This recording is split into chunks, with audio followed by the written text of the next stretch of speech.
होती मला पड़दवा ओ वल्लकी लाएरा पपलो खाकी जिंदगानी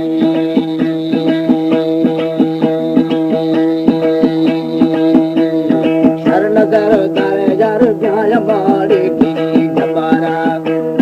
मन सदा बोपका मन सगाड़े लखायरा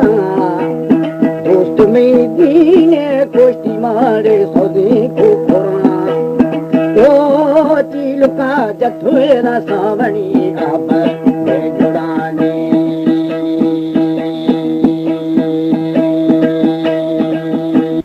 मैं दिला नर मछी जाग छोड़े बशानी दिलावा।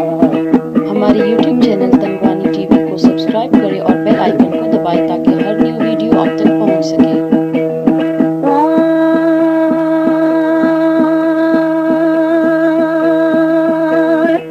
समुद्रिया सावणी लड़ी बिछला मागुहा वो सर्वा जाय मारे हो भी क्षमा वो निशरण का शिखियार गुण की समो सलामी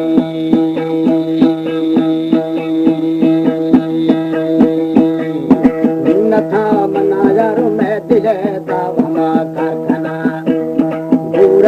वो खुला फसालो खेत लाल खाना दोस्त दो बाणी बेली बांडवा मारो मार खाना ओ जिंदा फारे दे समी बिनावा ज्यादा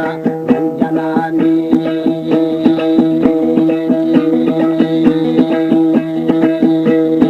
अम्मीने सियारो है महासालो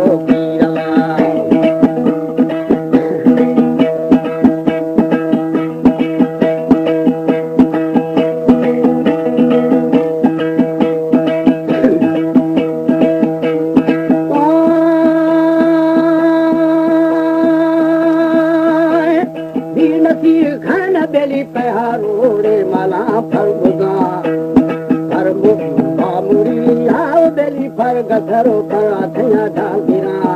बोनी बोर गए जिमा बेली साथ में घूमे सहारा में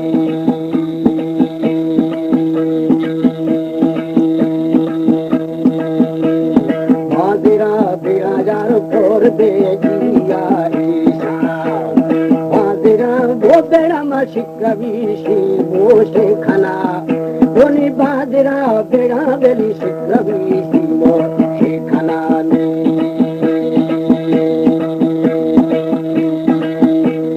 पर सगे पटनाजार मशबी भागा कारखाना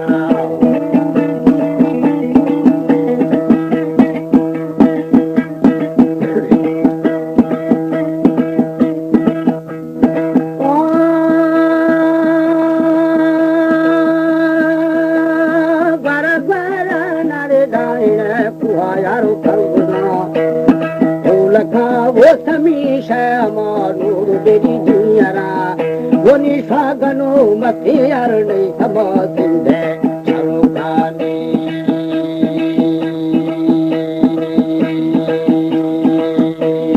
मैं जवादा छरी को अमावसु में होना थोड़ा संभाली कष्ट शादे हो यारो कहा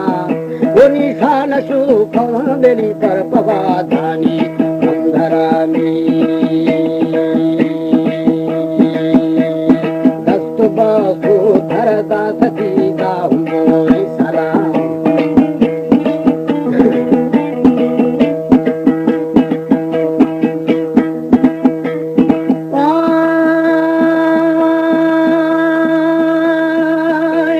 दस्त बासुनी दास थरदा मोरी सलाम बोनी मारनी मिला यारो हरदमा गिरा कमरी में